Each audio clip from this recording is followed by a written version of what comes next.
कल की चर्चा में था, ऐसे ऐसे आचरण करने वाले भयानक प्रेत योनि को प्राप्त होते हैं। 84 लाख योनियों में एक प्रेत योनि है। प्रेत योनि में भी कई प्रकार हैं, ब्रह्म राक्षस और अग्नि बेताल चुड़ैल, कई ऐसा जो महान कष्ट देने वाले हैं। अगर आप भगवद आश्रित होकर भजन नहीं करेंगे तो आप ऐसी अशुभ योनियों को प्राप्त होंगे। जब कोई जीव जो कर्म कल वर्णन किए गए उन कर्मों के अनुसार प्रेत योनि को प्राप्त होता है, तो जो भूत प्रेत आदि का शरीर होता है वो वायु प्रधान होता है। ये मनुष्य शरीर में किसी भी द्वार से प्रवेश कर सकते हैं, आंख से, कान से, त्वचा से, किसी भी द्वार से प्रवेश कर जाते हैं और ये प्रवेश करके मनुष्य को बहुत क्लेश देते हैं। जब किसी के ये शरीर में प्रवेश होते हैं तो इनका वास होता अहम की वृत्ति में। मैं इसमें तो जीवात्मा वास करता, तदात्म भाव जीवात्मा करता है उस अहंकार में, मैं में। लेकिन उस अहम की वृत्ति में ये प्रेत जाकर के अपना वास बना लेता है और वहीं से वो समस्त इंद्रिय आदि पर शासन करता है। वो जैसा चाहता है वैसा व्यवहार उससे कराता है, इंद्रियों को अपने अनुसार चलाता है। फिर वो प्रेत कभी कभी कर्मों का भोग प्रकट होने पर एक शरीर में कई प्रेत आकर के वास कर देते हैं और उसको महान कष्ट देते हैं।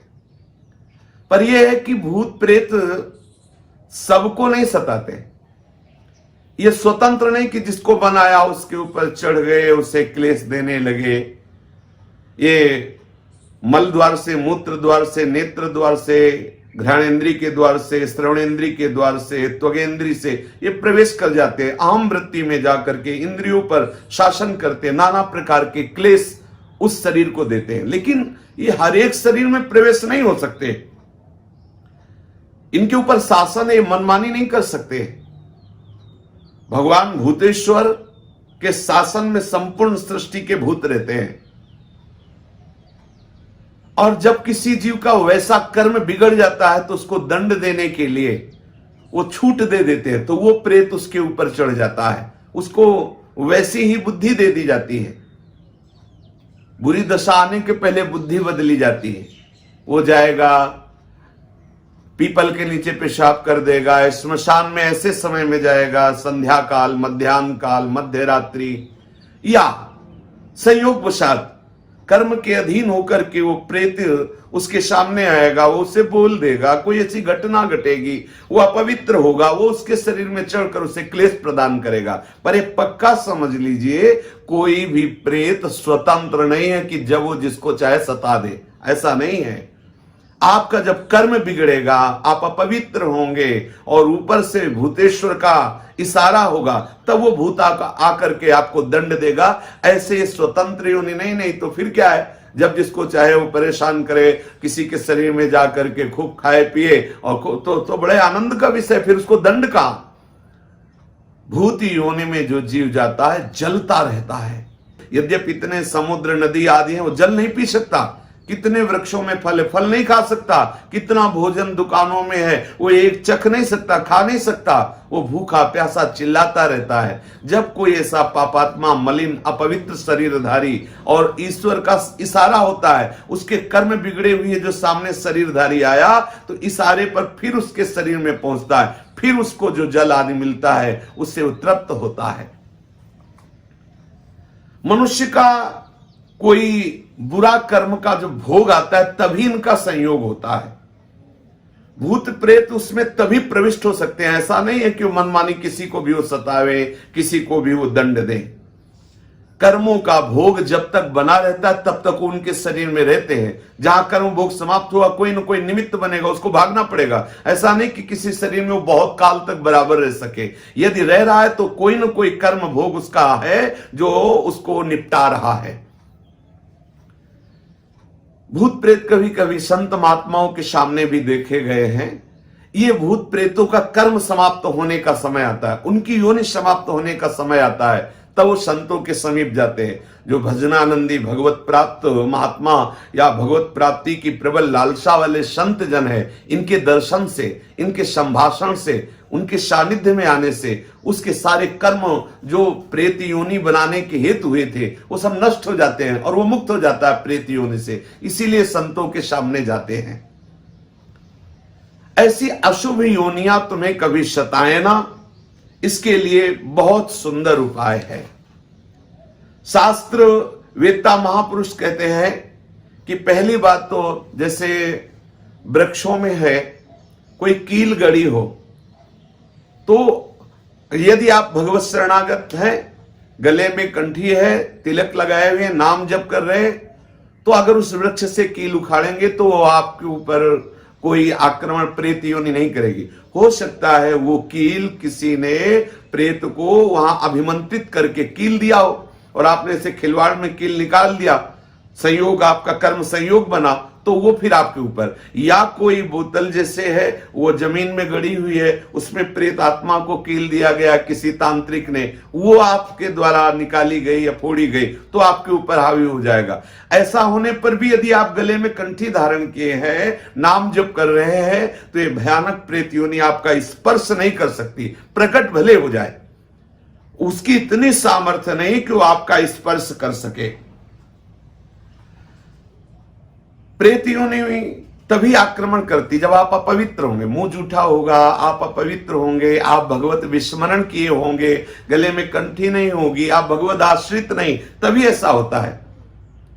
एक प्रातःकालीन बेला पर घूमने गए थे तो एक भयानक प्रेत प्रकट हुआ, तो घबरा गए, गिर गए।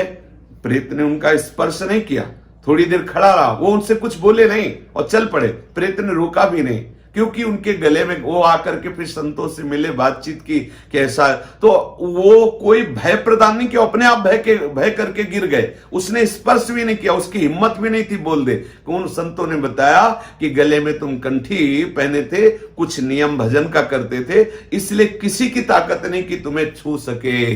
भगवान नाम में, भजन में बड़ी सामर्थ्य है। यदि किसी को ऐसा लग रहा हो कि उसे प्रेत बाधा सता रही है, प्रेत बाधा क्लेश दे रही है किसी को भी, तो एक बहुत सहज उपाय है, हमारे शास्त्रवेत्ता महापुरुषों ने वर्णन किया है। यदि हम भगवत चरणारविंद का आश्रय ले लें और ये वचन बिल्कुल पक्के विश्वास पूर्वक मान लें, बोले यश्च भागवतम शास्त्रम वाचैदर्थतो निशम जन्म कोटि कृतम पापम नश्यते नात्र संशयः। यदि श्रीमद् भागवत महापुराण का उसको श्रवण कराया जाए, अगर आप संस्कृत का ज्ञान रखते हैं तो अच्छा, नहीं तो किसी विद्वान के द्वारा पक्का समझ लो, वो निश्चित प्रेत का भी उद्धार हो जाएगा और जिसके शरीर पे प्रेत आया होगा वो प्रेत बाधा से मुक्त हो जाएगा। करोड़ों जन्मों के पापों का नाश, ये वांग्मय स्वरूप श्री कृष्ण का है। यश्च भागवतम शास्त्रम वाचेदर्थतो निशम जन्म कोटि कृतम पापम नश्यते नात्र संशया। अर्थ सहित श्रीमद् भागवत का श्रवण या कथन करने से करोड़ों जन्मों के पाप नष्ट हो जाते हैं और निश्चित निश्चित उस प्रेत का भी उद्धार हो जाएगा और जिसके ऊपर प्रेत आया है वो भी प्रेत बाधा से मुक्त हो जाएगा। देखो, धुंधकारी महान भयानक प्रेत, जब गोकर्ण जी ने श्रीमद् भागवत कथा श्रवण कराई तो 7 दिनों में सूखे बांस की गांठ में वो बैठा हुआ था, वो गांठें फट गई और वो भगवत पार्षद होकर, कोई साधना नहीं हुई उससे, केवल श्रीमद् भागवत का श्रवण किया तो वो भगवत स्वरूप होकर दिव्य विमान पर बैठकर भगवत धाम को गया। महाभयानक प्रेत, बुरा आचरण करने वाला धुंधकारी। तो श्लोकार्धम श्लोक पादम वा पठेद भागवतम चयः नित्यम पुण्यमवाप्नोति राजसूयाश्वमेधयोः। जो पुरुष एक श्लोक याद कर ले भागवत का, मानो संस्कृत का ज्ञान नहीं है तो एक श्लोक, कृष्णाय वासुदेवाय हरये परमात्मने प्रणत क्लेशनाशाय गोविंदाय नमो नमः। आधा श्लोक इतने ही बोल दे, कृष्णाय वासुदेवाय हरये परमात्मने। सामने आपके चाहे जितना भयानक प्रेत हो टिकेगा नहीं। श्री कृष्ण का वाग्मय स्वरूप महामंत्र स्वरूप श्रीमद् भागवत है।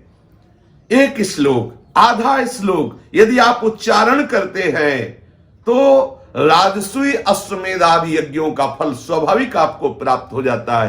कोई भय आपके सामने टिक नहीं सकता, कोई बंधन आपको बांध नहीं सकता। आप उच्चारण करके तो देखिए, आप रट करके तो देखिए। बोले उक्तम भागवतम नित्यम कृतम च हरिचिंतनम तुलसी पोषणम चैव धेनु नाम सेवनम समम। ये महामहिमा में उपाय है जो श्रीमद् भागवत के श्लोक का, श्री ठाकुर जी की सेवा, उनका चिंतन, श्री प्रिया प्रीतम की सेवा, राधा नाम की सेवा, ठाकुर सेवा, शालीग्राम सेवा, इनका चिंतन, या तुलसी जी का सिंचन, तुलसी जी की आरती, तुलसी जी की सेवा, गौ माता की सेवा, ये जो करता है तो कभी उसे कोई बाधा परास्त नहीं कर सकती। प्रेत आदि तो स्पर्श ही नहीं कर सकते। जो ठाकुर सेवा करते हैं, गले में तुलसी धारण करते हैं, श्रीमद् भागवत का श्लोक याद किए हुए हैं, और जो हरि चिंतन करते हैं, गौ को ग्रास देते हैं, चारा देते हैं, सेवा कर, ऐसे पुरुषों को प्रेत छू नहीं सकते। हाँ, अपना उद्धार कराने के लिए सामने प्रकट हो सकते हैं। बोले अंत काले तु ये नैव श्रूयते सुख शास्त्रवाक् प्रीत्या तस्यैव वैकुंठम गोविंदोपि प्रयच्छति। यदि किसी का शरीर पूरा हो रहा हो और आप उसको भागवत के श्लोक सुना दे, वो सीधे प्रभु के धाम को जाएगा। बड़ी महिमा है। गोपाल सहस्त्र नाम, विष्णु सहस्त्र नाम, हनुमान चालीसा, श्रीमद् भागवत के श्लोक, भगवान नाम कीर्तन, ये महामहिमा में साधन है। कोई भी भूत प्रेत पिशाच ब्रह्म राक्षस ये आपका स्पर्श नहीं कर सकते यदि तुलसी धारण किए हो। गोपाल शास्त्र नाम याद है आपको, विष्णु शास्त्र नाम याद है आपको, श्रीमद् भागवत के कुछ श्लोक याद है आपको, तुलसी सेवा करते हैं, शालीग्राम सेवा करते हैं, ठाकुर सेवा करते हैं, हरिचरणामृत पीते हैं, गंगा जल पीते हैं, यमुना जल आचमन करते हैं, पवित्र रहते हैं, किसी की भी ताकत नहीं है। भगवान नाम कीर्तन करने वाले को कोई सामर्थ्यशाली त्रिभुवन में नहीं जो परास्त कर सके। इसलिए जीवन का परम लाभ श्री हरि चरणों का आश्रय लेकर शरीर को पवित्र रखो, खूब भगवान नाम चिंतन करो, शास्त्र विहित कर्म करो, सबको सुख पहुंचाने की चेष्टा करो, तो ये जो दुर्गति है इससे बच जाओगे। ये जो महान क्लेश देने वाले घातक अशुभ विनायक हैं, इनसे आप बच जाओगे। भगवान नाम महामहिमा में गरज रहा है। खूब नाम कीर्तन करो, प्रभु के आश्रित रहो, यही जीवन का परम आनंद है। श्री राधा वल्लभ लाल की जय।